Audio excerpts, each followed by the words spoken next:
Welcome to Learning Attack Vector Tactical.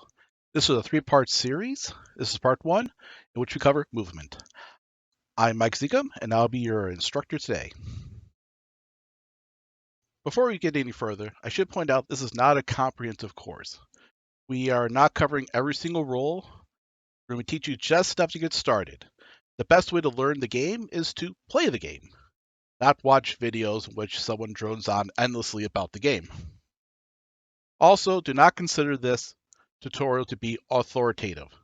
Don't quote it in any rules disputes. Just come onto the Discord or onto the Facebook page, ask questions, check the rule book. Just don't point to this video and say, hey, Mike Zekum said here, this is how it is. Rules change over time. Sometimes I make mistakes. So just don't consider anything in these videos to be authoritative. So where to start? First, let's define what is Attack Vector Tactical. I'm assuming you read some webpage about it, came to this YouTube video, or you just happened to wander by and saw this video and go, hey, what's this? Well, Attack Vector Tactical is a tabletop game, so it's played in the real world on a physical tabletop that models space combat. It is based on real physics and engineering. For example, in terms of physics, it uses true Newtonian movement in a 3D frictionless environment. That means if you're moving in direction A, you keep moving in direction A until something acts upon you, like your ship's engines, they'll slow down your movement to start going a different direction. Another example is all the laser weapons in the game. Their ranges and amount of damage they do is based off of their wavelength, which feeds into various equations of real-world physics to, okay, you can deliver X amount of energy at this range, Y amount of energy at this range. One damage point is 50 megajoules applied over 1 square centimeter instantaneously. So with that scaling, able to figure out all the range breaks for weapons. In terms of engineering, at Astra Games, back in 2000s, early 2000s, looked at the real-world projections for what is possible. Obviously, we don't have fusion drive rockets flying around the system right now. If we do, please put a link down below so I can check it out because I really want to see that. But if we happen to have that technology, based off of our current understanding of physics and engineering, and then projecting forward a bit, maybe a little bit too optimistically in some cases, Ad Astra was able to cherry pick what would make basically a fun game. They want a game of maneuver, so you're not just two towers shooting at each other. It is important to point out that while the game is based on real physics and engineering, it does not use the physics and engineering in gameplay. You're not going to be calculating integrals or figuring out derivatives or solving the rocket equation during the game. All that is done ahead of time and is built in the various game aids and rules of the game. A key concept for today is that everything in the game is measured in clock ticks called segments.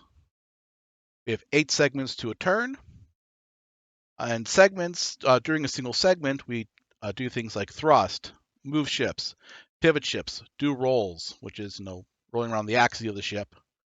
The rate of fire of the weapons is counted in segments. Power generation is by segment. So think of the game as a large continuum where things happen. You have so many segments in between how fast they can happen. Some things like heat generation, damage control, and turning on your reactors on or off occur once every 8 segments or once a turn. These turn breaks basically exist to make the paperwork easier to track. In theory, you could just start counting at segment 1 and go up to infinity, and the game worked just fine. But humans being humans, we like having breaks and where things occur. So things like heat generation, damage control, and turning on and off reactors occur once every 8 segments. Things are also usually measured in rates, such as speed. We measure speed in hexes per turn, and thrust in displacement per turn. We'll cover displacement a little bit later. Another key concept is proportional movement. Like I mentioned, all turns are measured in 8 segments, and so we measure movement across those 8 segments with the ship moving during each segment. On this side, we have a traditional tabletop game movement for spaceships. It's sometimes called teleportation movement or full turn movement. A ship starts here and ends up here 5 hexes away in a single move. There's no passing in the intervening space in between. This goes from this point to this point. An attack vector uses proportional movement.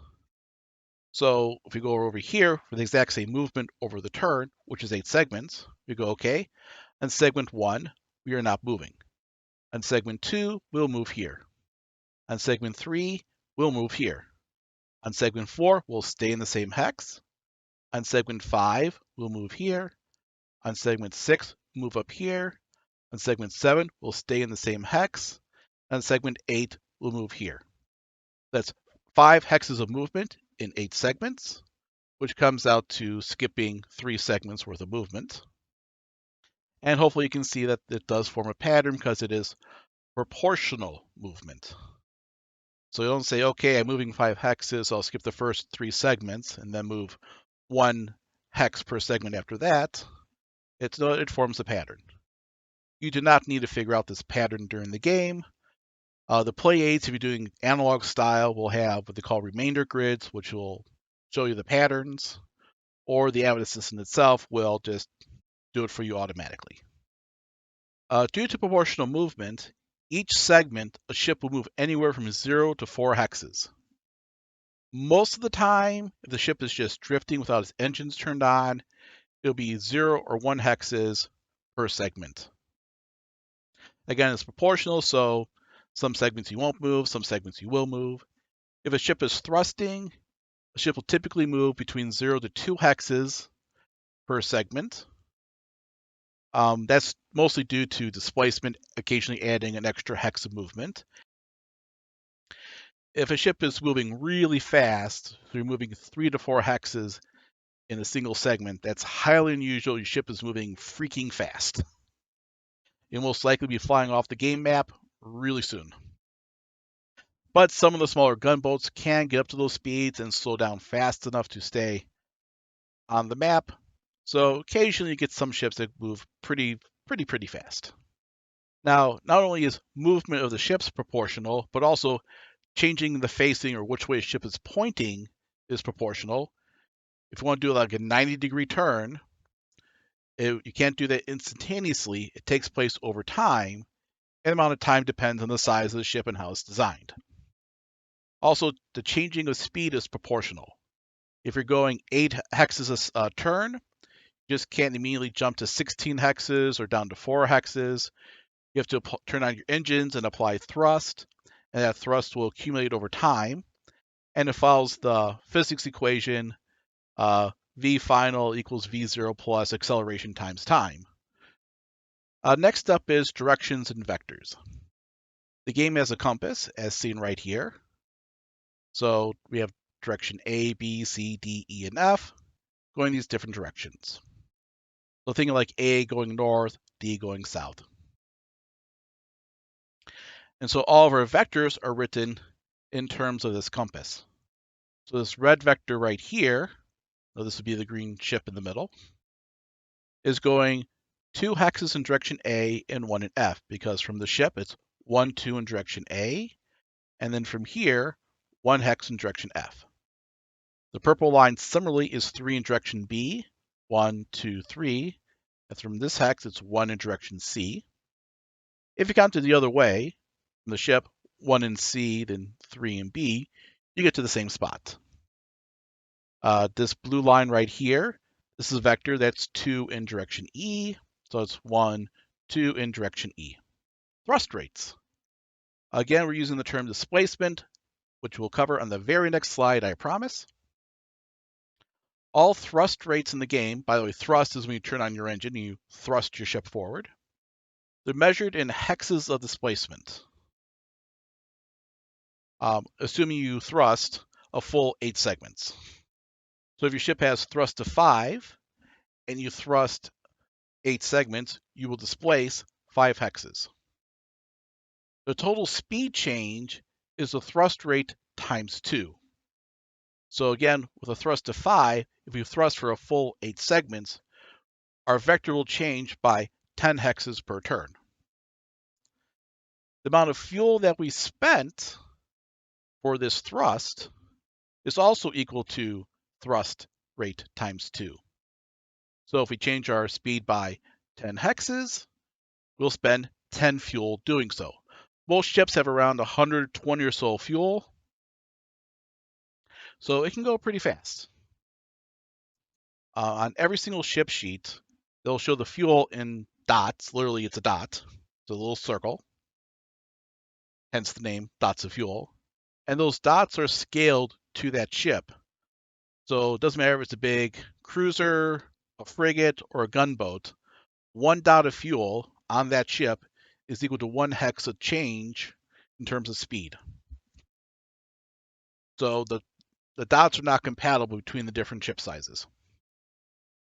Anyways, in terms of role playing, a thrust of 1 is equal to 1/4 g of acceleration. So a thrust of 4 is 1 g of acceleration. The game will go up to a thrust of 16, which is 4 gravities of acceleration. And finally, the infamous term displacement, which we've talked about a couple times. Displacement is simply some extra movement you get from turning on your engines and leaving them on. It's based on this physics equation, distance equals 1/2 acceleration times time squared. So for a thrust of 4, our acceleration is 8 hexes per turn squared, as we saw in the previous slide. T is 1 because it's 1 turn. So displacement for a thrust of 4, accelerating for 8 segments in a row, is 1/2 times 8 times 1 squared, which is 1, which comes out to 4 hexes. However, displacement is not linear due to the t squared part of the equation. As you can see on this table down below, here's our segment of thrust, so segment 1, 2, 3, 4 through 8, and the value of t squared. As a 1 tick is 1/8 of a turn, so we have 1/64th, and then 2 8 squared is 4/64ths, 3 8 squared is 9/64ths, and so on. And if we multiply by 8 hexes per turn squared, which is thrust 4, we see that for the first segment, we get 1/16th of a hex of displacement total. And if we thrust for 2 segments, our total displacement is 1/4 of a hex total. If we thrust for 3 segments, our total displacement is 1/2 a hex. And if we thrust for 4 segments, our total displacement is 1 hex. So we would then show that on the game mat by moving our ship 1 extra hex on that segment. And the pattern continues. So on segments 6, 7, and 8, thrusting like a madman, we get an extra hex of movement. Because again, this is total displacement over the course of 8 segments. Again, you don't need to figure this out by hand. It's already built into the thrust charts and play aids, as well as the software. It's just explaining when you get that extra hex of movement, where it's coming from. Left side here is the virtual map. If you hold down the left mouse button, you can rotate the map. The right mouse button will pan the map relative to the map. If you hold down the Shift key, it'll pan relative to the screen, like so. The middle mouse button or scroll wheel, will zoom in and out. And there are several options that you can do as well. The reset camera button is for when you lost track of where your map is located. Reset camera will bring you back to the default setting. Right now, we're in tabletop mode, which shows all the items as if they're on the tabletop with the stacking tiles. White tiles are 1, light blue tiles are 4, dark blue, is there a dark blue on here? I don't see one, are 16, and if there's a black tile on top, it is negative, so it'll be below the plane of the map. In the configuration options down here, you bring them up.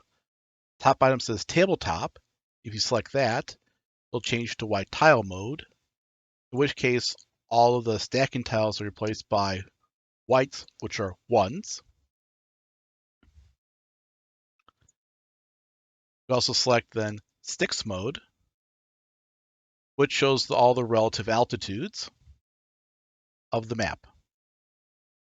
Now, all the altitudes are relative to the lowest thing on the map, which is this item right here at altitude -14. As this item rises up, all the other items will lower. Or if this item lowers, all the other items will rise up. So sometimes it'll look like your ship has actually been shifted going downward when it really hasn't. It's just it's now the lowest point, or the lowest point on the map has changed. And back to tabletop mode.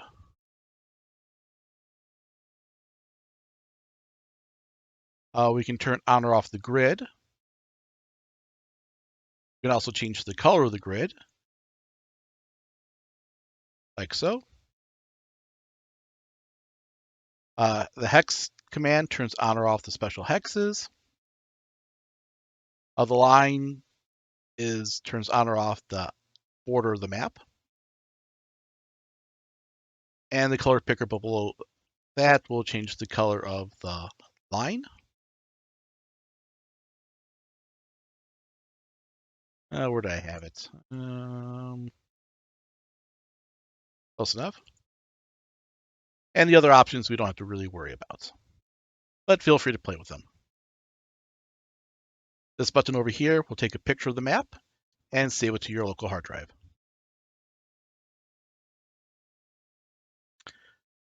We'll be doing stuff in sticks mode today, as it is easiest to see what's going on. And this is my ship right here. Nope, I picked the red ship. I'm sorry. This is my ship over here on the other side.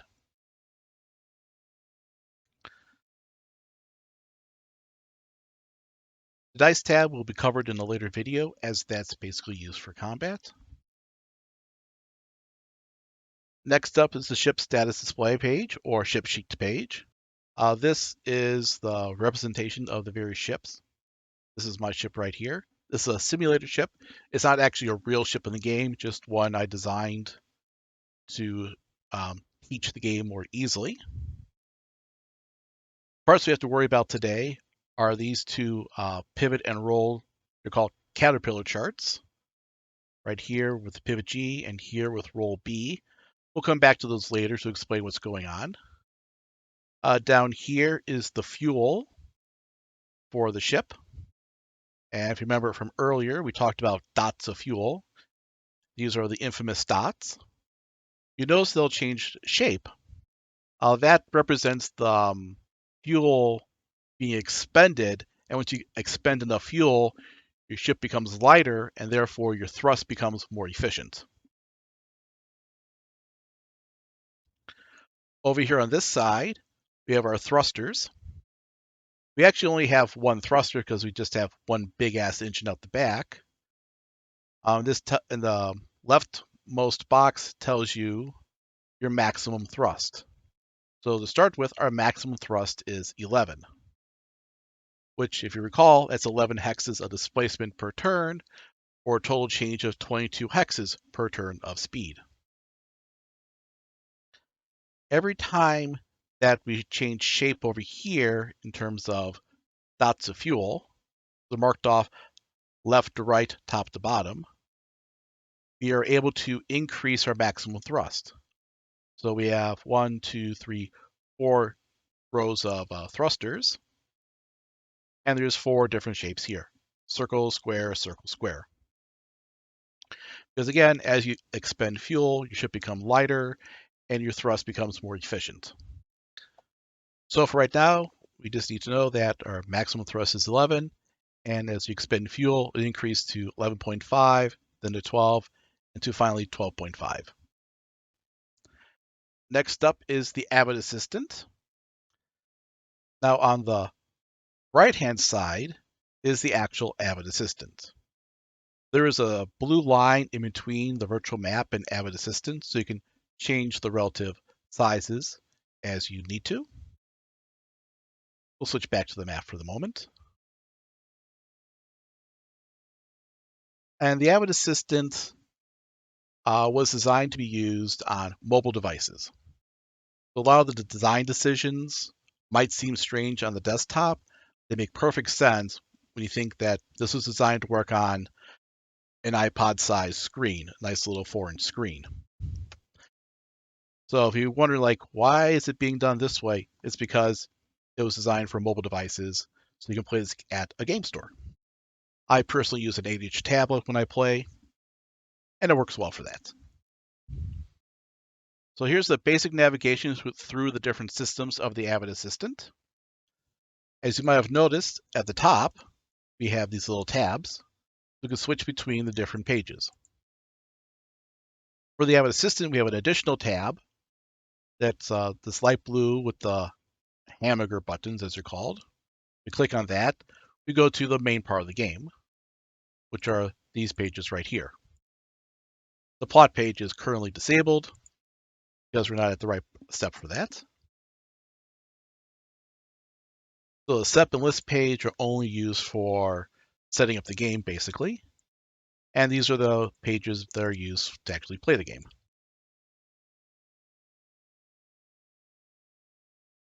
The list page is a list of all elements on the game table. And if it's highlighted in blue, the player owns it. So I currently own the red ship, and all these other items are owned by a different player.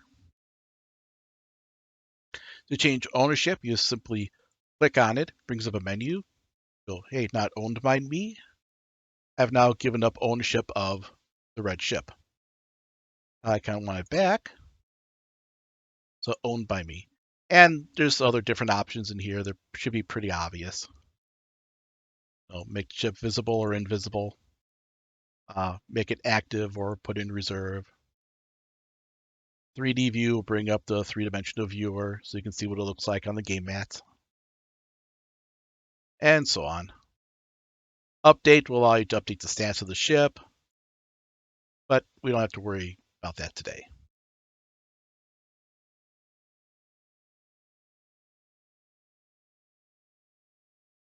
The setup page you usually don't have to worry about because when you first launch the game, this wizard will pop up and ask you, be a player, be an observer, and just walk you through the process.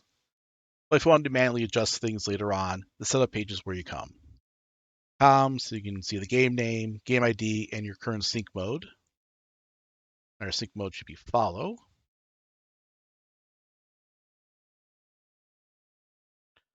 Team name, this is where you change your colors. If I don't want to do red, I can then switch over to kind of this color right here. You can see it updates right away. But I'm going to go back to red. That's my team color. Team colors are independent. So you could be red, your opponent could be red, but as long as your enemies are different colors, that's how they will appear to you. This is the AVID page, sometimes known as the Battle AVID. At the top of this page, and this is the same as the top of the arcs and plot page, we have these two bars. One says red, one says blue. This top bar is the attacker bar. This is how I switch between my different ships.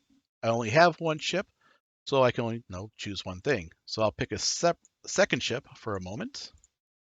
I'll claim blue.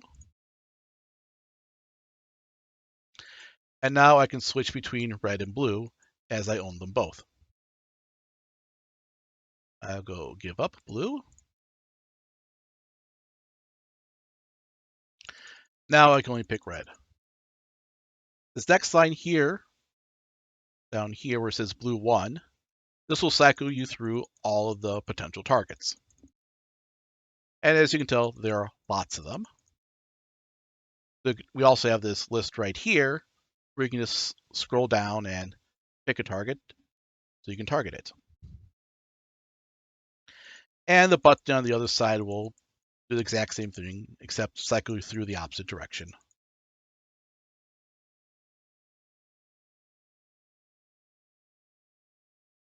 Okay, down here on the side, we have our different ranges.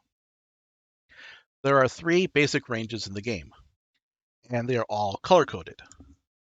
Red is current position, green is position next segment, and blue is position 8 segments from now, or 1 complete turn from now. The arrows next to them tell you where you're measuring from. So right now, from me to purple gumdrop, number 2,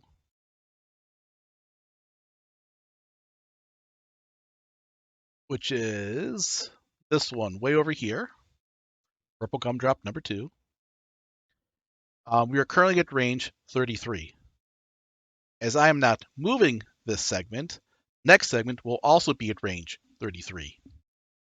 8 segments from now, I'll be at range 24 from purple gumdrop. And let's go cycle through here until I find a different. Let's see. This one will work. Purple 3. So purple number 3, which is closer to me, it's right here. Purple 3. This segment and next segment, I'll be at range 17. And 8 segments from now, I'll be at range 13. Then let's go over to, this is the AVID right here. The AVID is fixed to the map. So right now, it looks like, if you look at the compass on the map, I have A to the top.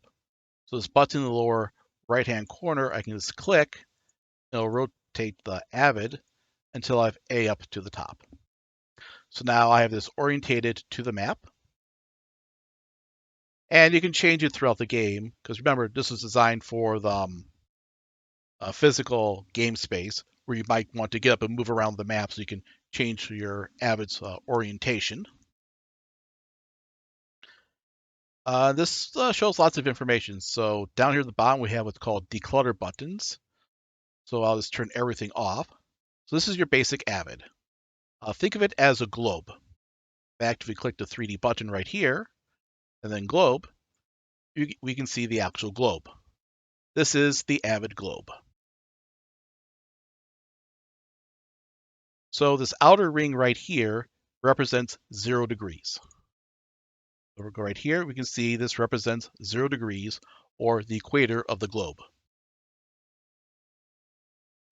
The blue ring right here represents 30 degrees up or down. Again, if we look at the globe, where the blue ring is, it is up 30 degrees, both above and below the equator. The green ring is 60 degrees up and 60 degrees down. Look at the globe, we can see it's right up here at 60 degrees up, as well as on the bottom at 60 degrees down. Finally, the purple is 90 up or down. Yep, that's purple from above and purple from below. So next we'll turn on our ship symbols. So this is my ship, which again is, let's see, where is the red ship? There we go. It's sitting right here. It is pointed in direction AF and is level with the plane. So I'm basically pointing, well, you can see which way I'm pointing on the map. Actually, let me switch over to tabletop mode. A bit easier for this.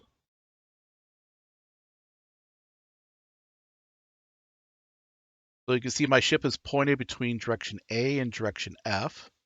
So AF, and it's flying level with the map. So this is my nose right here. This symbol right back here, the half moon, is my engine. This symbol over here, the angle with a dot in it, is my right-hand wing. This symbol over here, the other angle, is the left-hand wing. And the star is the top. As I start pitching and rolling, you also see another symbol, which is an anchor. That's the bottom of the ship. And if you look in 3D view, you rotate to the bottom, you can see the anchor on the bottom of my ship. Nose for the front, engine for back.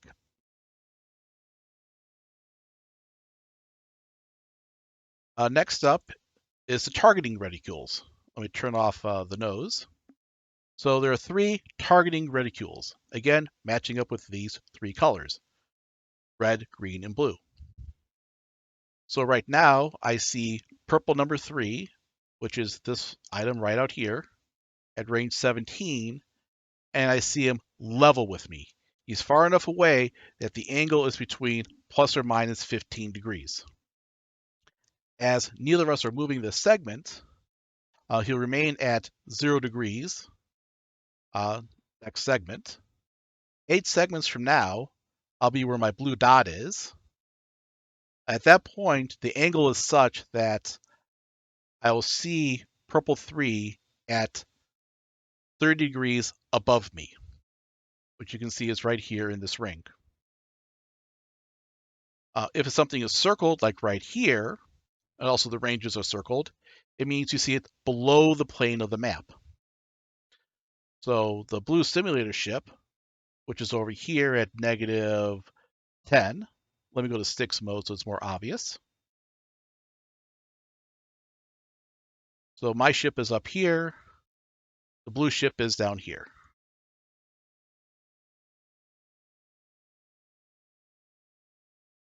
So I see him at 30 degrees down.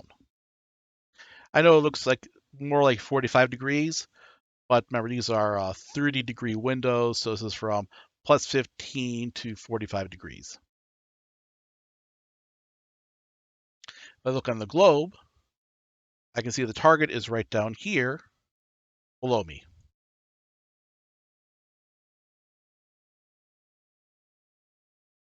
Targeting will be more important tomorrow, but as you're flying towards the various gumdrops for today's exercise, it's kind of useful to know where they're at.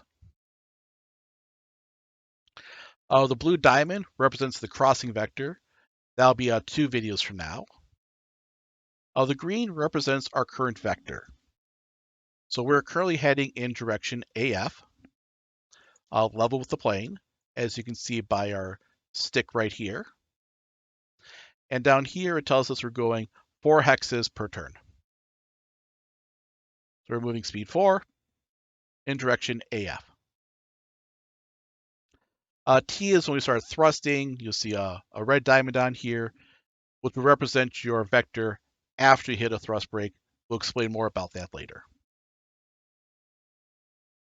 The ARCS page is used for combat.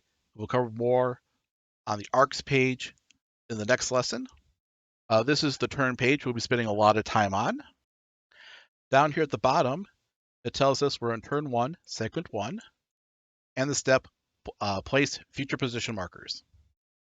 In the actual analog game, this is where we'd make sure that this blue dot right here is in the correct position.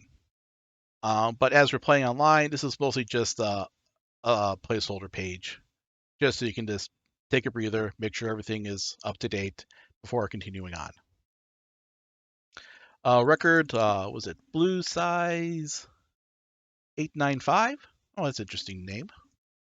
That is the current database record. Recall, the AVID Assistant was designed to be used in noisy game stores with poor Wi-Fi reception or poor cell phone reception.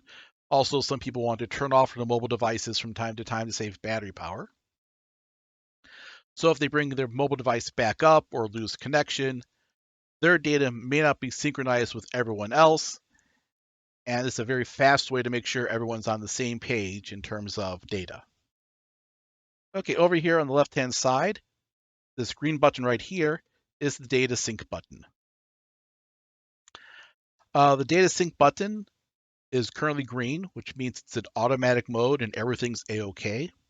As data is being transferred, it'll turn a yellow-orange color for about 10 seconds. You only have to worry about it if it's not green or yellow. If it turns red, it means you've lost internet connection or the remote database crashed, which hasn't happened, so knock on wood. Over here on the right-hand side is the good to go and pause button. There's one player in charge of controlling the game advancement through the turns. And that person is known as the leader.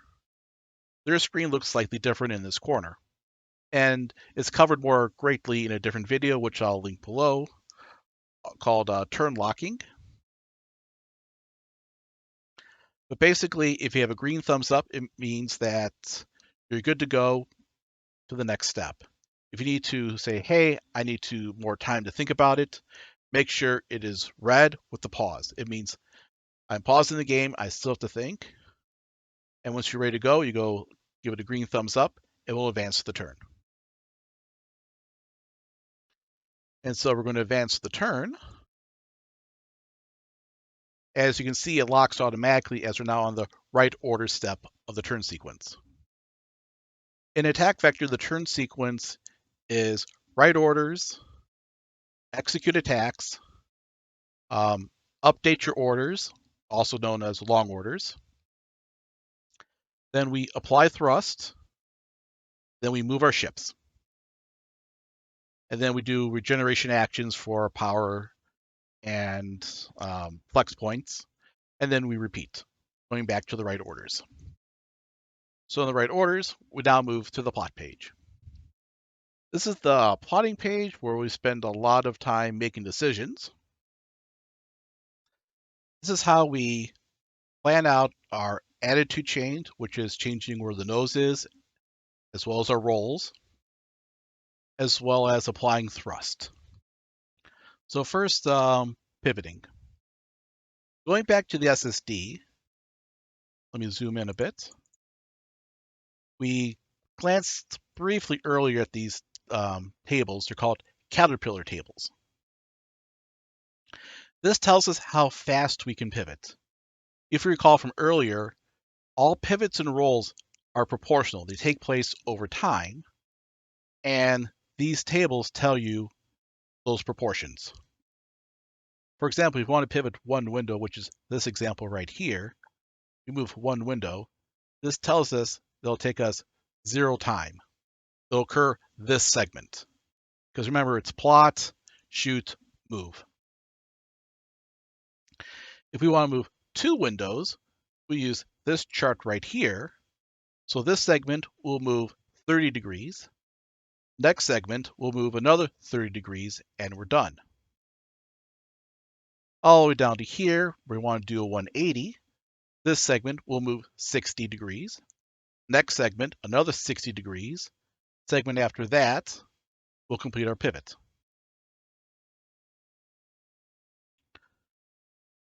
And you don't have to know how these charts work. They're just there for reference because all of these are plotted into the AVID Assistant.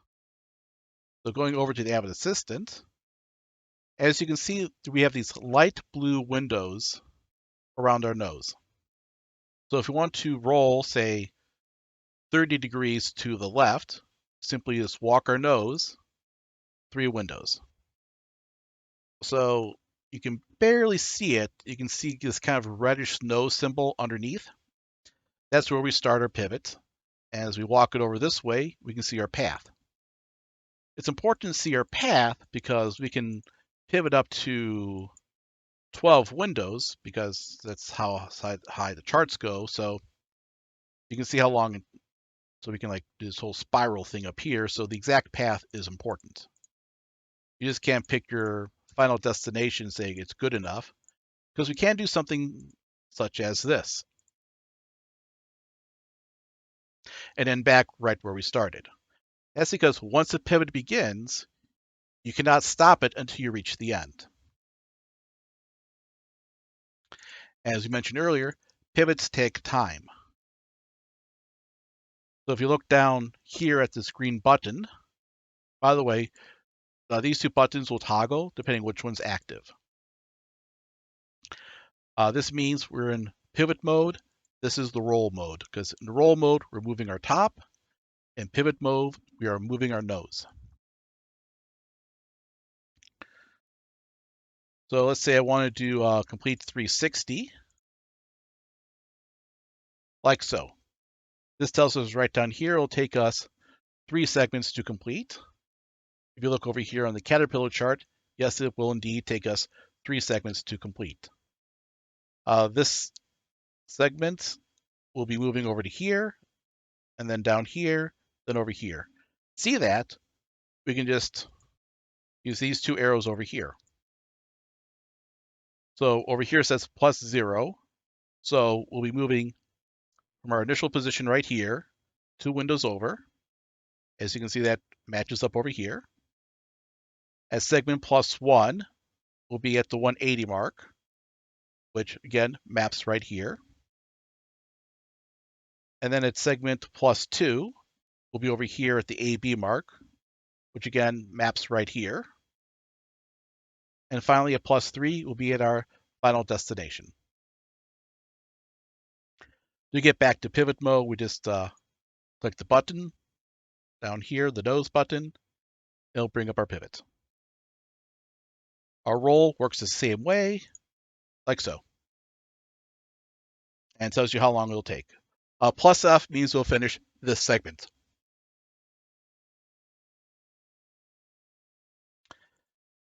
Now to go below the plane, so right now we've only pivoted up.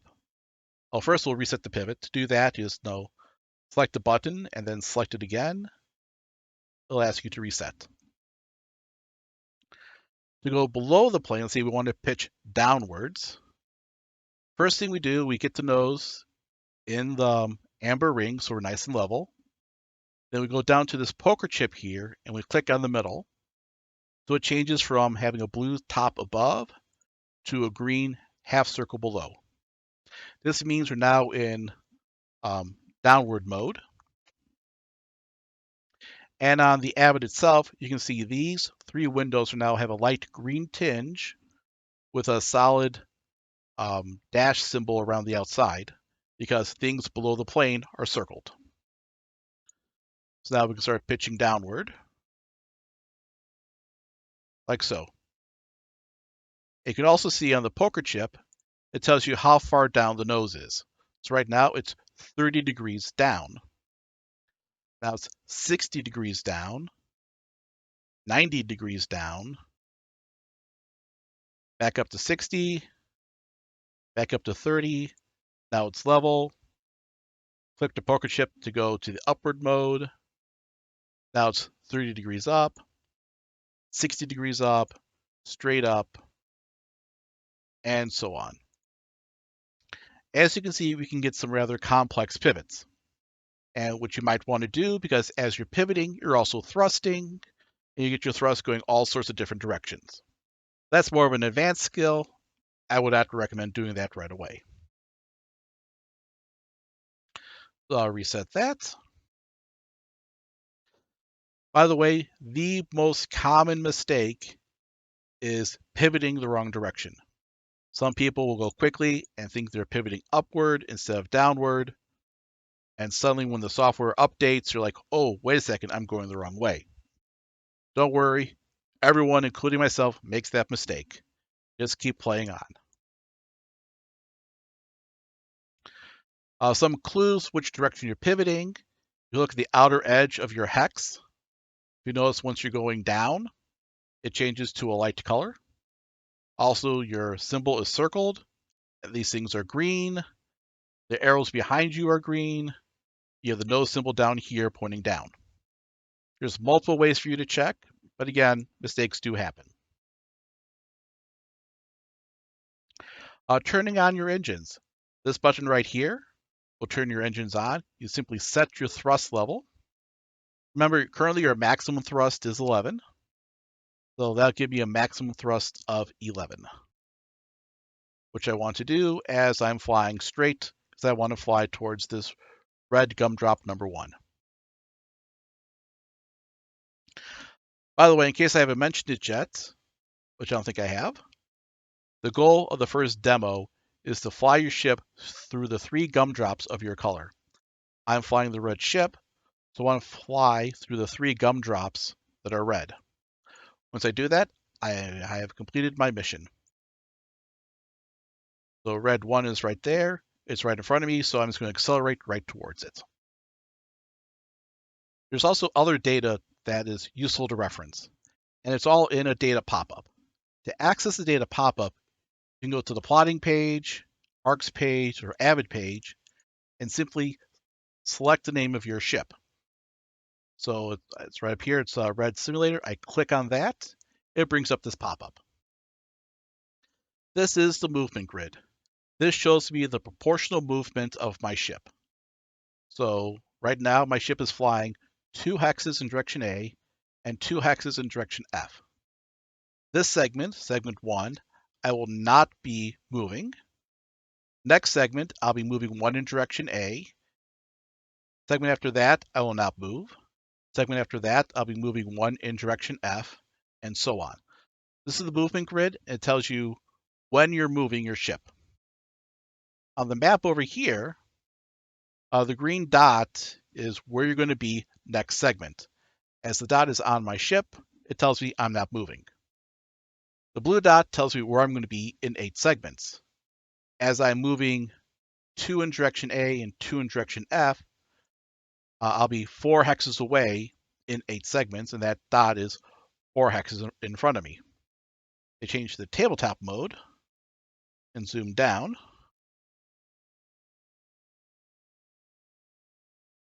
And so direction A is this way. So 1, 2, then direction F, 1, 2, whoops. So 1, 2, 1, 2. That's where I'll be in 8 segments from now. The thrust chart over here tells you how much thrust you'll gain each segment. As I'm going pretty fast, 11, there are different colors. Let me go to more of a slower speed, 4. So this light orange means I'm gaining 1 dot of thrust per segment. A dark color means I'm gaining 2 dots of thrust per segment. If you see an arrow, it means you get 1 hex of displacement. You only get displacement if you fly forward straight. If you take a curve approach, your displacement will go all over the place and will not accumulate in any one direction. If you click on the next button, you go to your AVID, which shows your current attitude as well as any pivots. So if I pivoted on here, as well as rolled, and I bring up the table here, you can see the pivot and roll of the ship. If you go back the other direction, you go to the power grid, which we'll cover next time, as well as the order page for weapons, which we'll cover next time. This is also important because we can also visit your opponents. So like the black ship over here, I can see his movement grid. He is currently not thrusting. And I can also see his plot as well. Okay, so I actually am going to reset this as I do not want to pivot and roll like a madman. I just want to go forward. So I'm going to back up to thrust 11. That'll fly me forward. Change this back to sticks mode. As you can tell, switching between modes to see different data is useful, which is why it's right here, very quick to access. So I want to fly forward right there. Now we're going to run through the sequence of play. And my goal is to fly and hit red 1, and then pivot and fly and hit red 2. I have not plotted this out ahead of time, so I'll be doing this on the fly. And after we go through the first segment, I'll be speeding up the video so you can see the steps, but I won't be talking all the time. So once you're done writing orders, you come back to this page. Oh, I suppose I should explain this right here.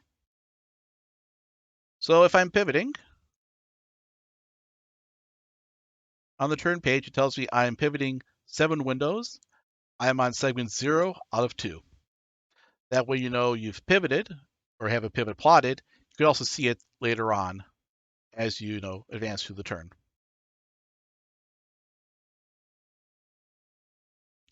And I have my thrust set to 11, and so far 0 fuel has been spent. So once I'm done with that, I'll unpause and advance the turn. On the fire orders step, if anyone had listed fire orders, they would appear here. No one has. We are green thumbs up, so we advance. Okay, long orders. This is a place you have a chance to correct any orders you issued by mistake. It costs a flex point, and each ship has at least 1 flex point as long as it has a bridge. We'll cover flex points more next week. Long orders is basically to respond to what happened in the fire order step, so we really don't have to worry about it this week. I'll just unpause that. Okay, resolve thrust is the next step. My ship is facing a hex corner. As you can see, I'm facing a hex corner. The thrust is only applied in the cardinal directions of A or F. So I have to pick a bias which way I want my first dot of thrust to go towards. Do I want to thrust more towards the right or more towards the left? At 99.9% of the time, it doesn't matter, but it is a choice you do have to make. So just to pick the bias, just simply click the button right there. It'll toggle between your 2 choices. So I'm going to pick A, as it really doesn't matter. So then unpause. The next step is more for the physical tabletop, where you would adjust your end of turn marker and future position marker if you had received some displacement. Then we move our physical ships, and the app will then also update the future position marker, which is the green dot, as well as the +8 segment marker, which is the blue dot. And as you can see, because I'm thrusting like a madman, that in 8 segments, I'll be, 1 hex, 2 hexes away from my target. So I'm gaining speed pretty fast. So this is not automatically locked because in the virtual game, the software updates everything automatically. If you're playing with this at the physical tabletop, it would lock this, so everyone has a chance to actually manipulate their physical pieces before continuing. Thrust brake. As I am thrusting, a thrust brake will occur once I turn off my engine, or I complete a pivot, or I've thrusted for 8 segments total. It's basically a paperwork step where you mark off your fuel expenditure. Your vectors on the map will also be updated, but that's handled automatically. We'll be seeing a thrust brake on the next segment. Regeneration is gaining power if my reactors are on. We'll cover that more next week. I keep saying week because I usually teach this as a 3-week training session. So next video we'll cover power and flex points. And we're back at the start of the turn. Sorry, at the start of the segment. So right now I am currently thrusting. I want to keep thrusting. I do not want to start a pivot. So I'll just unlock and we can continue on. Again, no fire orders, no long orders.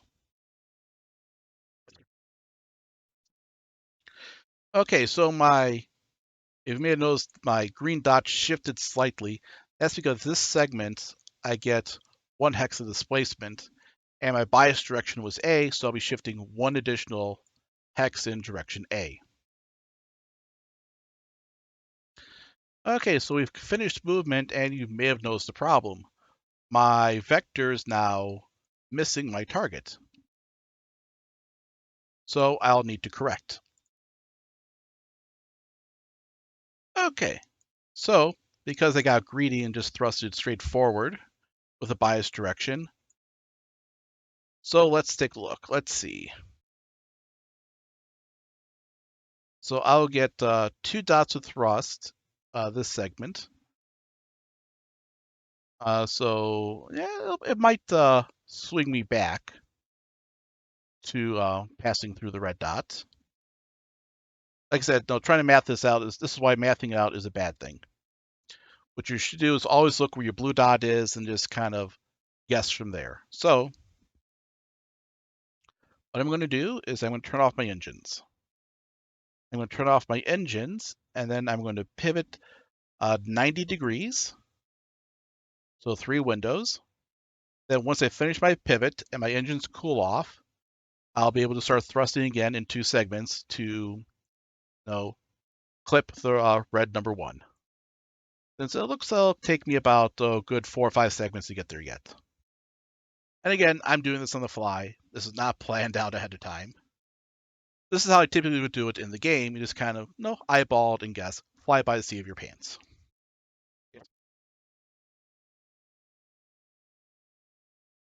Okay, so I have hit a thrust brake. You also see a movement that I started my pivot. I did hit a thrust brake because I did turn off my engines. So I go to my SSD. I select the shield crew unit. It's also a fuel dot. Go down to here and mark off 5 fuel. That tells you right here, 5 fuel. So 1, 2, 3, 4, 5, and that's all there is. And I click here to unlock. By the way, the same pops up in red because if you're the game leader, you'll be clicking through this as fast as you can, and it's very easy to miss the fact that your own ship has a thrust brake, unless it's like a nice bright red color, because that attracts attention.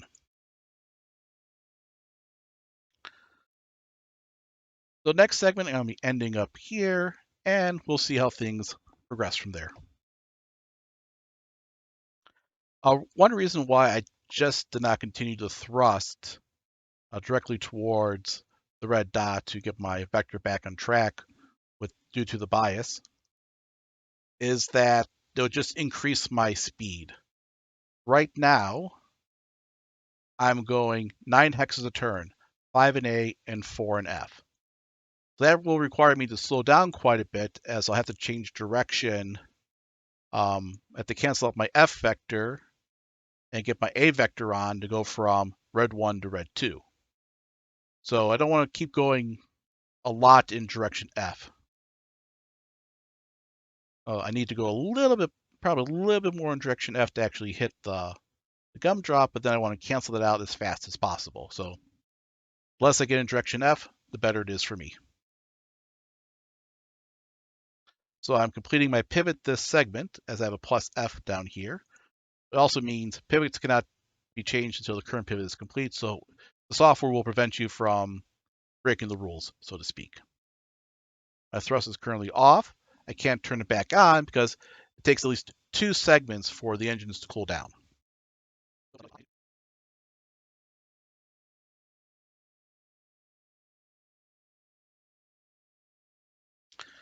Okay, we're back to segment 5, right orders. I'm going to switch down to tabletop mode and zoom in on my ship. So this exercise is all about flying. However, so you really don't do this all that much in the real game. I want to show you how to figure out if I'm going to hit red 1. So going to the plotting page, bring up the movement grid. So this segment, I'm moving in A. Next segment, I'll be moving in F, just reading right over here.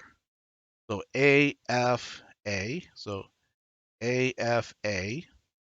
Then I'll be moving in direction on segment 8. I'll be moving in A and F, A and F. And then looking up at segment 1, I'll be moving in direction A. So I'm going to be 1 hex off from hitting the gumdrop, which is perfectly fine in a normal game. However, I'm teaching this, I kind of want to show off a little bit. So I need to get 1 hex in direction E in order to actually hit the gumdrop. Because if I, math it out, so again, I'm moving A, so it's A, so I'm moving 1, 2, 3 in A and 2 in F. So 1, 2, 3 in A, 1, 2 in F. I'll end up right there in this hex, and the gumdrop would be in direction E from that hex. So if I get one dot of thrust in direction E, I'll at the start of turn 2, segment 1, I should fly right into red 1. I hope. The way the movement grid breaks down with the proportional movement, it's sometimes funky, so you have to monitor it very carefully. However, it should work. We'll see. So I'm going to thrust 4 in direction E. Why 4? Because 4 will give me, it's right down here. Sorry, this whole thing rotates with the ship. So my first segment of thrust, I'll get 1 dot in direction E, and that's all I need. So I'll do that, and then next segment, I'll see how things look.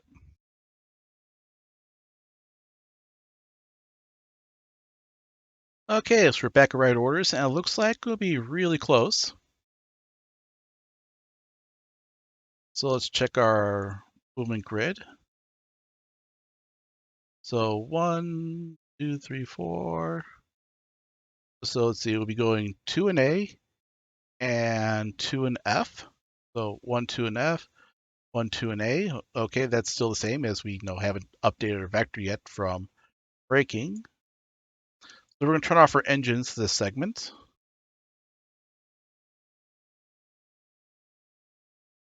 And we'll check the results after we hit our thrust brake.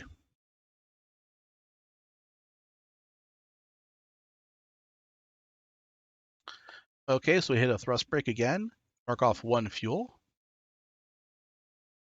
Boink, 1 fuel. And it looks like we'll go right through that gumdrop. Now, if we look ahead, we see that red 2 is over there, but our vector is way off to the left. So we'll have to start pivoting for the next segment of our journey. Also, this is 4 hexes below us, as that's a delta light blue, which is 4, and it's black means it's 4 below the plane, and we're level with the plane. We go back to 6 mode.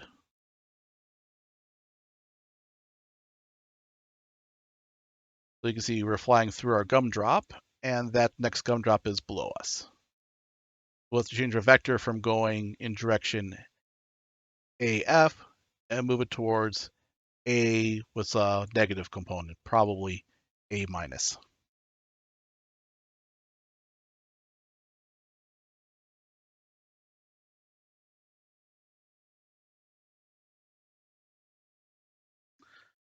Okay, with that in mind, let's just double check, make sure we will cross our gumdrop. So we'll go back to tabletop mode.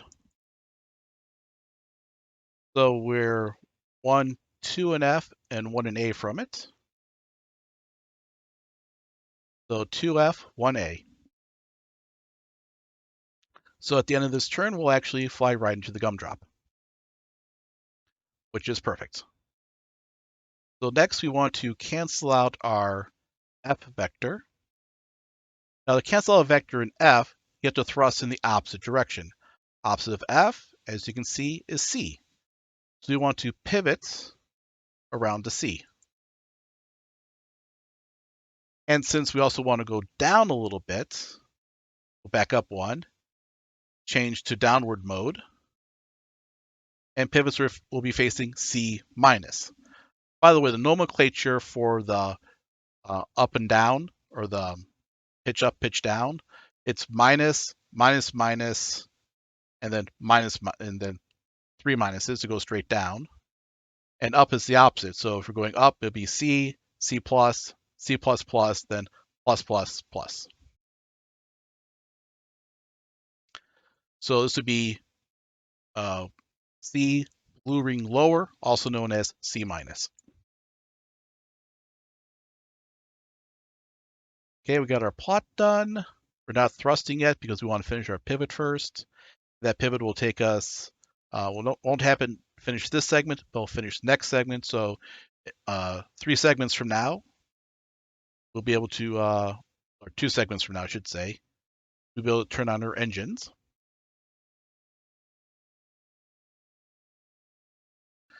Okay, we're at turn 1, segment 8, right orders. We are currently in the middle of our pivot. As you can see, we're now facing direction D. And it looks like we'll be flying right into our gumdrop next, well, during this segment, actually. Yeah, this segment, yeah, our green dot is right there in the middle of the gumdrop. As we rotate down, we can see that. So, yay, we're going to make it. And so, yeah, we just continue with our movement. Now, what's interesting here is if I turn on my engines, it won't affect my movement for this turn as I will not get displacement.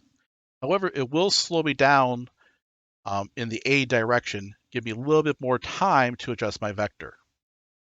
So I'm going to turn on my engines here. I'm not going to turn them on too much, just a thrust of 8. A thrust of 8 will give me 2 dots in direction A.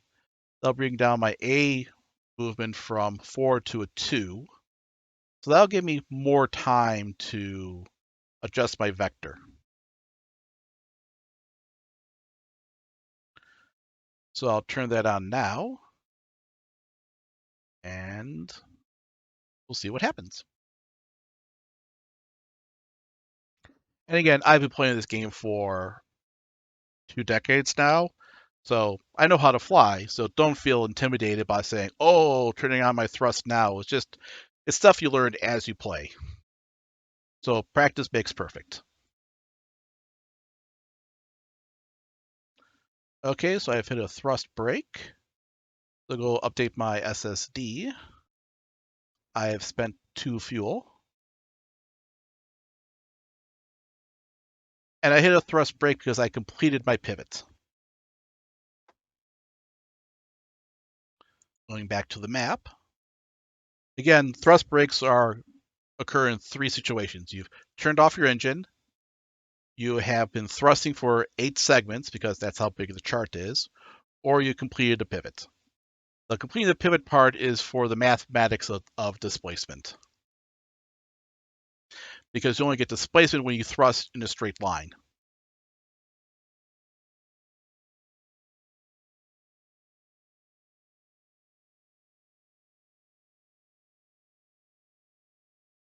So this brings us to the end of turn 1.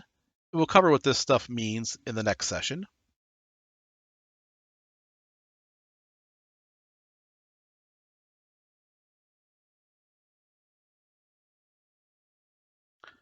So we're back to the right order step. So one thing I can do, let's see, that is red number 1. I can actually make it go boom on the controller page.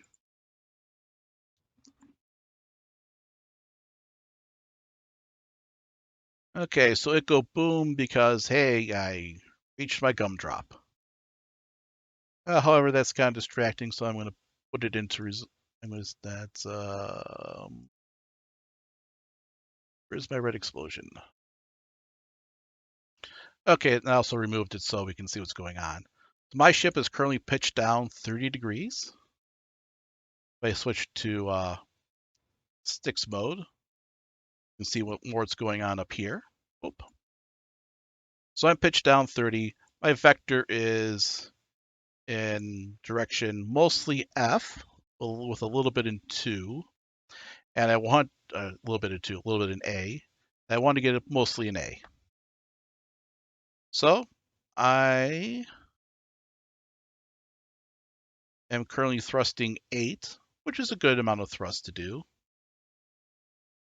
Let's see, I have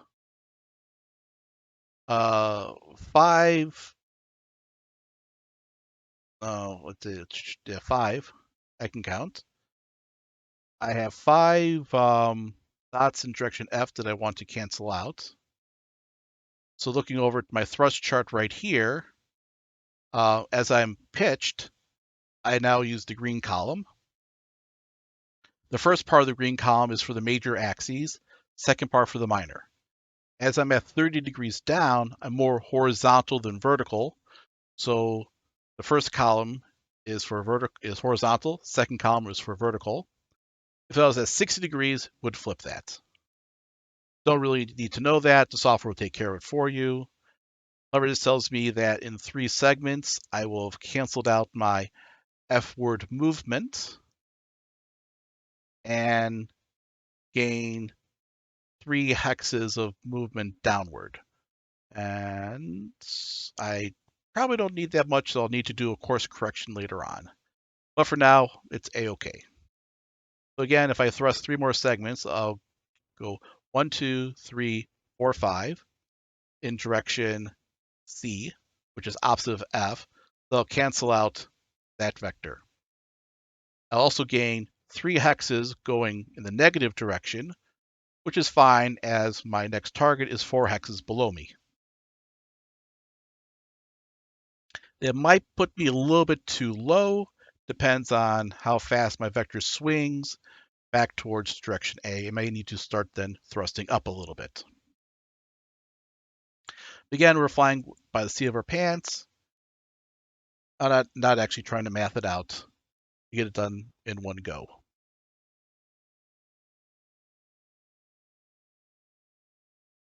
So after one segment of thrust, you can see how my +8 marker has changed.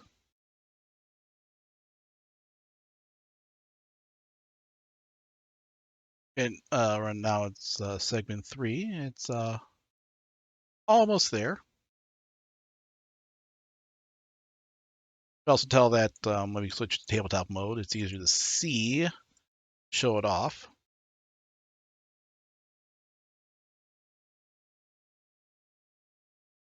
Oops. Let's reset the camera. Okay. So my ship is still flying level, but the vector is starting to go down. Upside down tiles mean you're going down.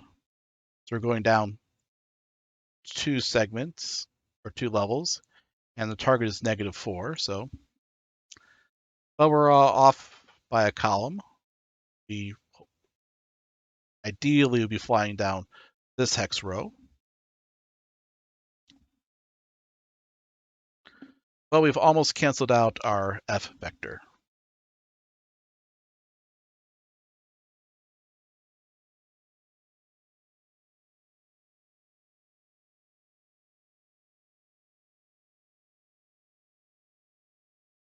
Okay, we're back to right orders. Let's check our thrusts. Okay. We're in segment 4, so our current thrust will give us hex of displacement in both directions, up and down. We get 2 more in C and 1 more down. However, 2 more in C will push us far past where we want to go, so we're going to turn off our engines this turn. However, because of the displacement, we'll have an option later on that I'll explain once we get there.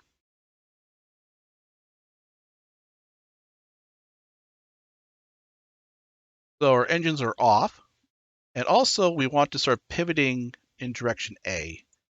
We may need to give ourselves a little bit of thrust up, and definitely a little bit more in direction A, so we can actually get there in a reasonable amount of time. So I'm going to first get to the amber, and then over to direction A. So this will take me this segment plus next segment to complete.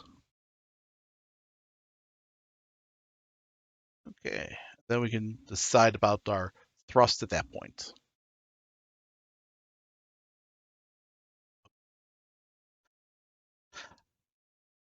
Oh, crud. I ruined the little trick I was going to show you because I started to pivot. I should have waited a segment before pivoting. Typically, though, at this point, if I wasn't pivoting, it would ask me if I want ghost displacement. As I would have received the hex of displacement this turn, had I continued thrusting and not pivoting, I have the option of taking that while not taking the thrust associated with it. It's due to rounding errors on the thrust chart. Sadly, that's not going to be the case. I'll try to show it before we get to the end of this lesson, though. So yes, our movement grid has changed. So you can now see our new movement grid. We're going down 3 hexes, or 3 altitude levels, every 8 segments. And next segment, we're going down 1 altitude level. And we spent 6 fuel. So I'm going to go spend our 6 fuel.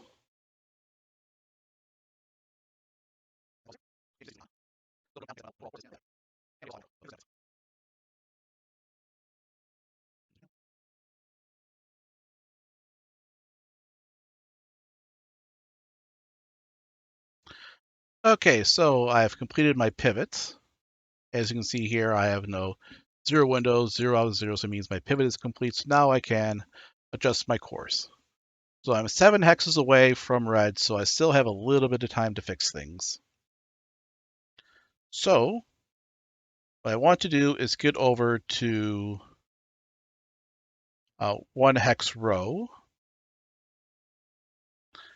and I want to pivot up a little bit, or pitch up a little bit, get this blue dot going up a bit more, so I'm not flying underneath the red. So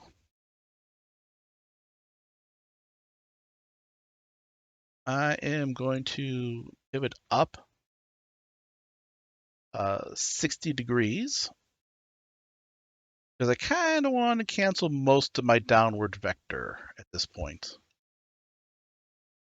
I maybe wanted 2 hexes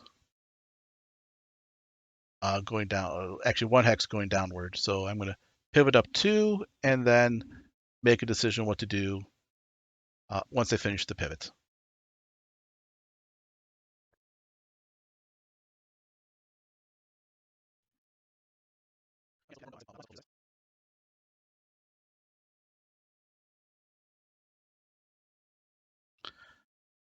Okay, so my pivot is complete. As you can see, my vector going down is much too steep for where I want to go. As 8 segments from now, I'll be at -2. I'm at currently -2. I'm going down a lot, so I'll be below my target, so that's not good. So I want to thrust upward. So I'm always a fan of doing max thrust because, hey, why not?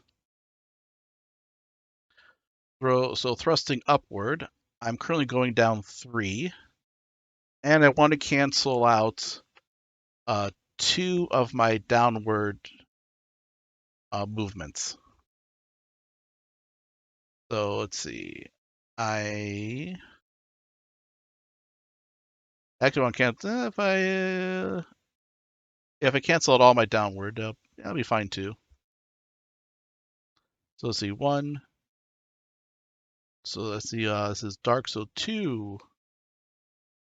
But if I just thrust once, I'll go down. I'll cancel out 2 of the downwards. Okay. And I'll get a little bit more in direction A. So let's see what happens.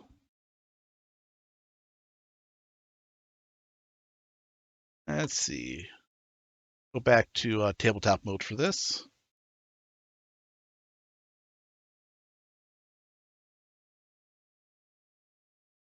Get everything nice there. So, yep. So currently I am flying. I'll be moving level this turn as there's no tiles under my green dot. But in 8 segments, I'll be forward 2 and down 3. Which is not exactly the direction I want to be going, as my target is 2 below me and what?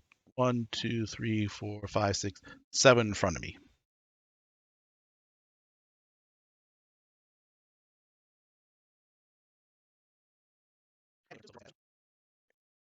I'm more flying towards my target.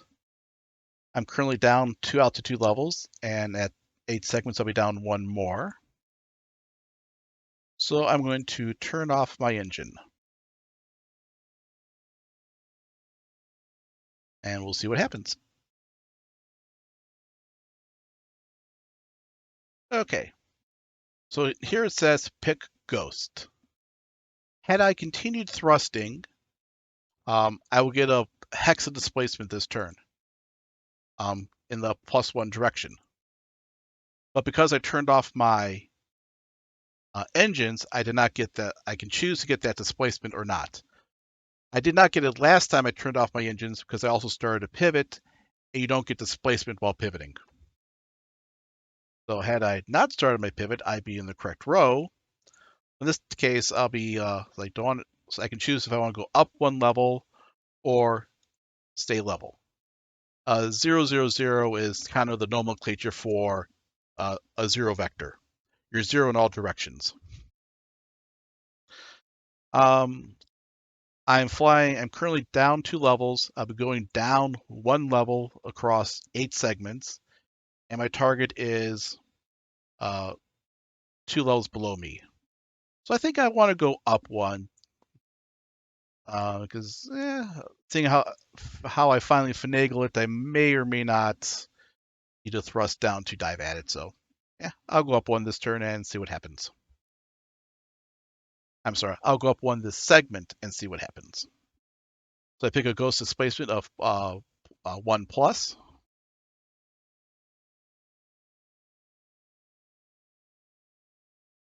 And you couldn't see it because it's underneath the tiles. So I'll go to sticks mode. And you can see my green dot is now 1 above me for displace future position markers because this is displacement. So yeah, if I go up there, it looks like I'll be shooting almost directly down at my target. Just need to get over 1 hex row.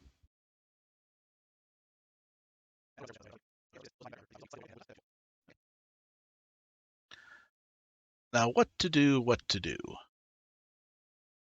Well, I know I need to get over in direction A a little bit, but I can wait a little bit longer to do that. Simply because in 8 segments from now, I'll be 1, 2, 3 away from it. If I thrust a little bit in direction A, I'll just keep drifting over in direction A. I actually have to thrust in direction B. Do that. So let's see. Actually, let's go direction AB. If I pick my bias in A, I'll get more towards the gumdrop. And then I'll get 1 hex in B and then turn off my engines. And see what happens. You may have noticed I keep saying let's see what happens because you fly by the seat of your pants in attack vector instead of trying to math this out. It's just a lot faster.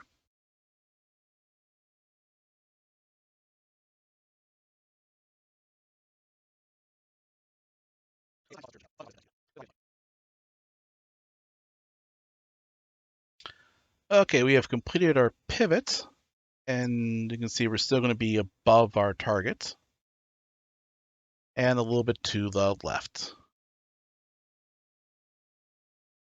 So I want to thrust slightly in A. So I'm going to say a thrust of, what does a thrust of 4 get us? Give us 1 in direction A, 1 in direction B. We have a lot. We're a mighty thrusting ship. So this will give us 1 in both directions, and then we can turn off our engines and pivot around towards direction AF. And so when we get another dot of thrust in A, F, we will cancel out the direction in B. I like that idea. But first we have to get over 1 and then cancel out the vector. So let's see, we have our thrust and so on. Okay.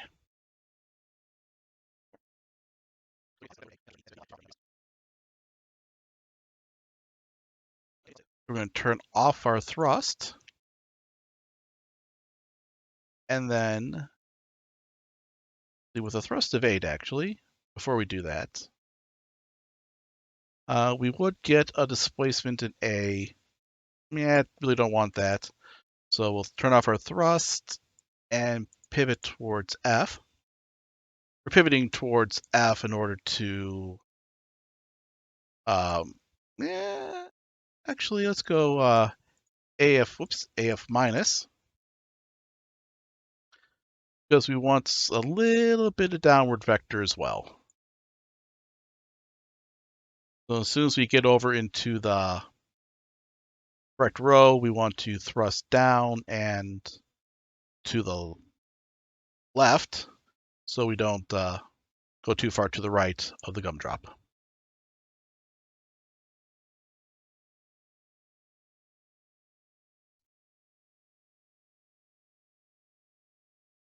Okay, so it's time to write orders. I'll switch back to tabletop mode. Oops. Reset camera. There we go. Okay. So in 8 segments, we'll be right at gumdrop 2. But we might be a little bit too high. This is why I say flying by the seat of your pants, always looking at that blue dot at the end is a good thing to do, instead of trying to math it out. So we know the gumdrop is at -4, and we're currently at -1. So on our plotting page, we bring up our movement grid. So first horizontally, 1, 2, 3, 4, and 1. Hey, that's our exact vector, 4A, 1B. So we will, we're right on course to hit the gumdrop. So if we don't change our horizontal vector at all, we will be in the correct hex. We just need to be at the correct altitude. Currently, we're going down 1 per segment, or 1 per turn, or every 8 segments. So we'll be 2 above red 2 in 8 segments. What we want to do is just pivot straight down, thrust slightly, so we gain 2 more in our downward vector.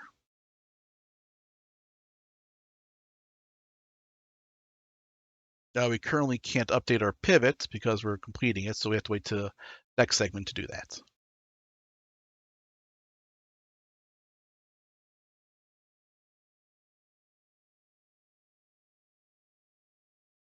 Okay, up to write orders. And we know our horizontal vector is good.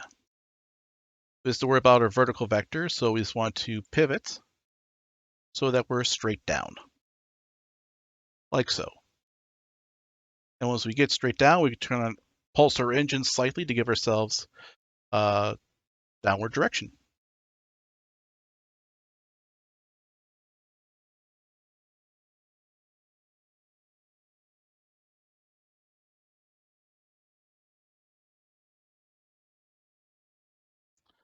Okay, so in 8 segments we'll be there, and we're currently at -1, and we have to get to -3. And how fast do we have? So let's see. We're moving, let's see, 1, 2, 3. So in segment 5, we'll be at the right spot. We're going down 1 segment this turn. So we need to get down 2 more segments in 3 turns. So my favorite thing to do, hey, pulse up to 11. We're going straight down, so we'll be using this column right here. Yeah,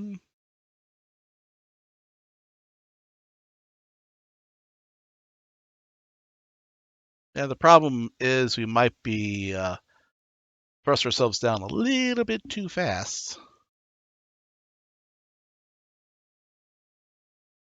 So what we're going to do is drift.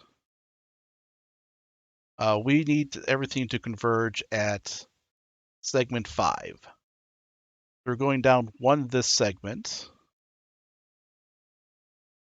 So this shows up we'll be getting 2 hexes of displacement right here on our second and third impulses of thrust. So if you line that up with 5, 1, so 5, we get it on 5 and 4. We need to turn on our thrust on segment 3. So we're going to drift until segment 3.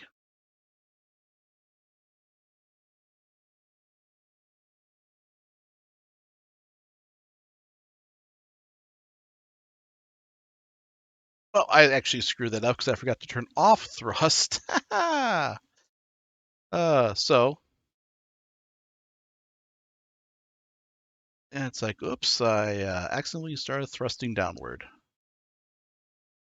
So I'm going to turn off thrust.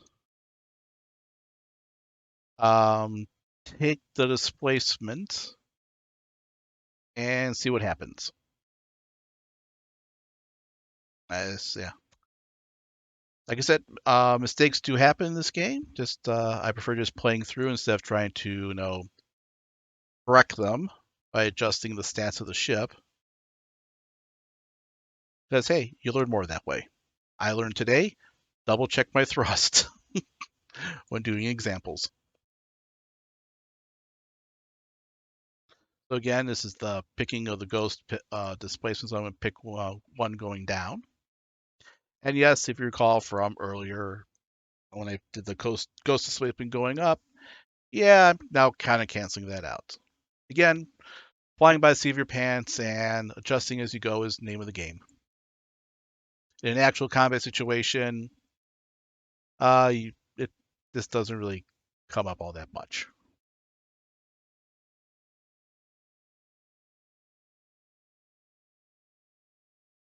Okay, let's see if we actually manage to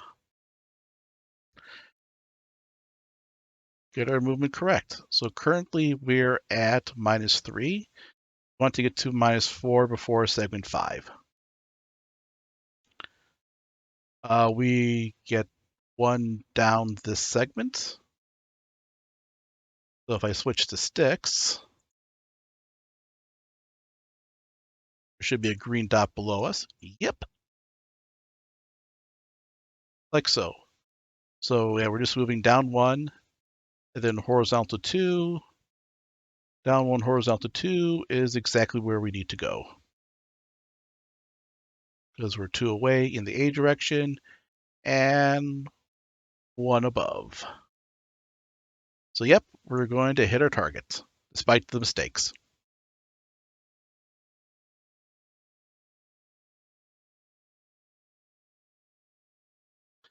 Okay, as we know we're going to hit our target, our last target is all the way up there, red 3. We're not going to fly to it, as this video is already long enough. But there's nothing to say we can't start plotting towards it. So we want to cancel a lot of our A vector and definitely our down vector. So we're going to pivot to A++. So reset my ship's pivot, yes.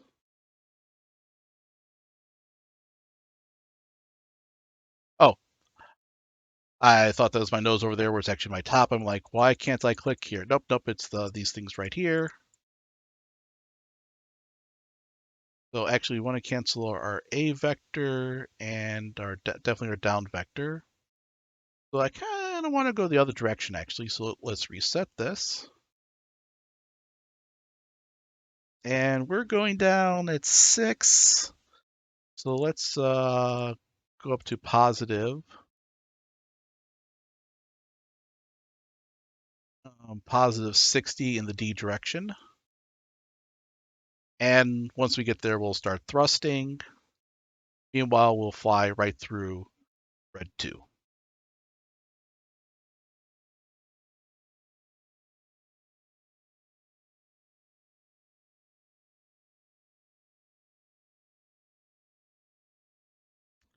My ship was swallowed by the gumdrop completely. That's kind of impressive. So I'll just remove the gumdrop. And there's my ship on its pivot to its next position.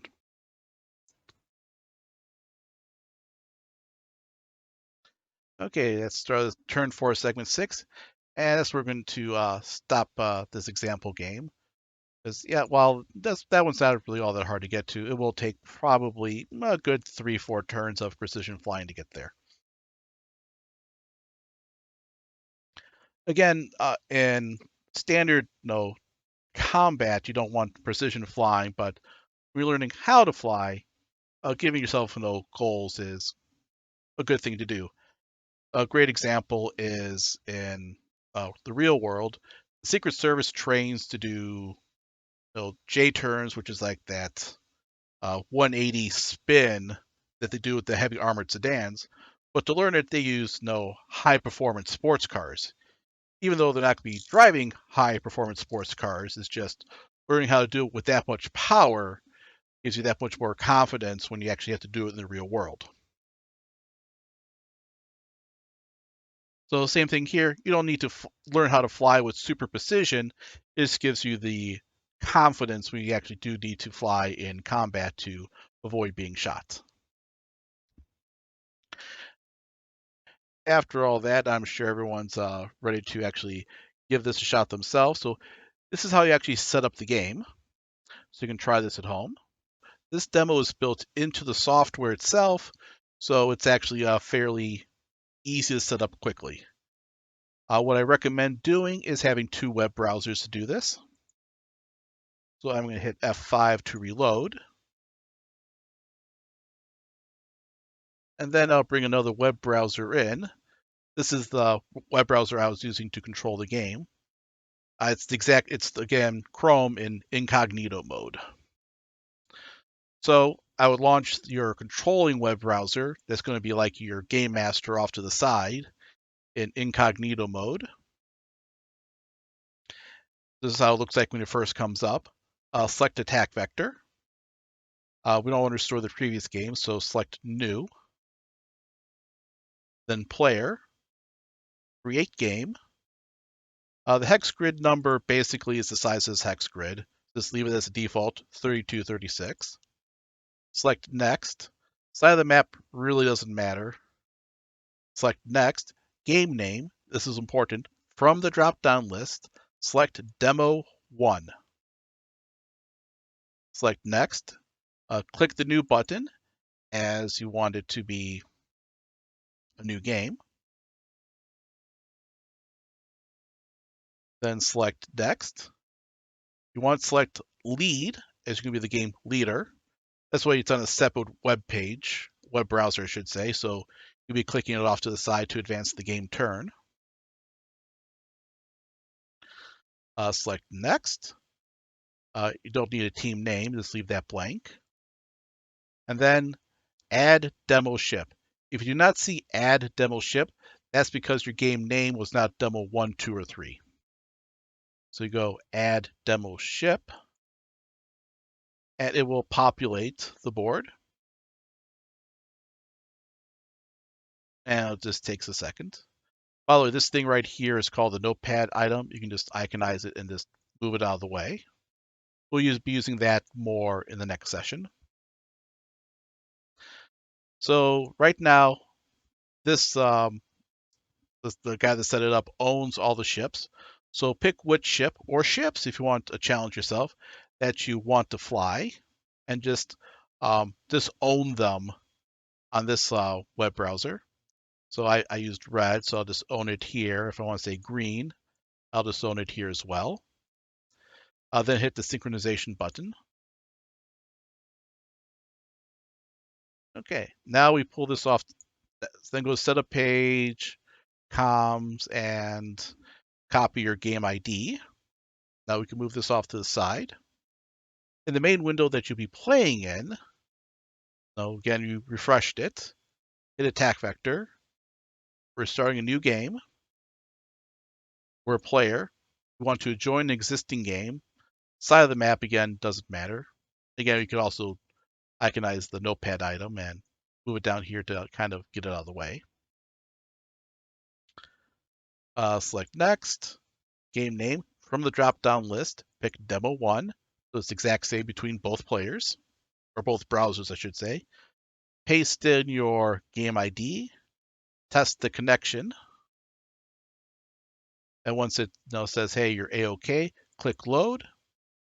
Ask you if you want to load the game. Say yes. And it'll load up the demo game. It'll just take a second to load everything in.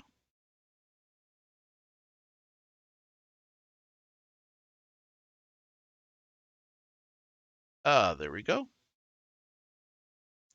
Select Next. Now you can be lead or follow. If you want follow, your other web browser will control the pace of the game. If you don't want to worry about that, just select lead. And since both web browsers are in lead, you can just advance the game with just one web browser. Again, see the video about leader and follower that I'll link down below. Then we have a select team name. We can just skip that. Then we'll go to the list page to claim our ships. Now we wanted red and purple, so you find red and purple and claim them. Owned by me. Owned by me. You sync. Wait, we close that, then sync.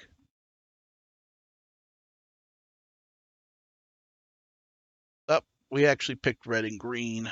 So let's do green here and give up purple and sync again. Okay, red and green are now ours. So now we can just go to the turn page. As we select leader, we now have the turn advancement button on both web browsers, and we can just start playing along. Once you hit one of the gumdrops, to delete them, let's bring back over the incognito one. Just go select, let's see, black gumdrop, for example, and just go, if you want to get rid of it, just go visibility to hidden, or you can go remove. It's up to you. I prefer just make it visible or inactive, put it in reserve. And that way it just removes it from the map without having to destroy it. So you can always bring it back to reset the game. If we see over here, let's see. Yeah, we can also hit the data sync button.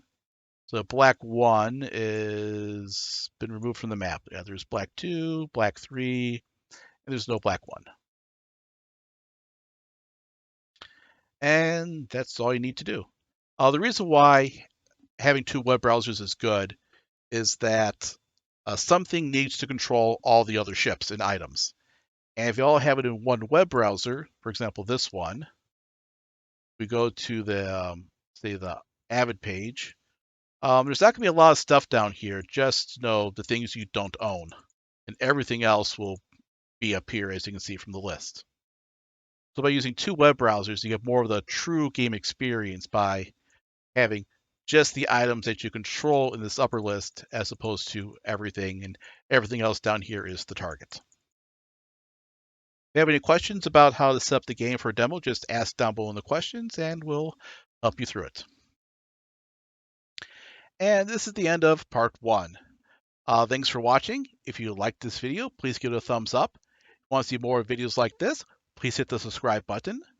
And again, comments below are always welcome, especially if you have questions about this tutorial. It also helps the YouTube algorithm help other people find this page. Until next time, thanks for stopping by.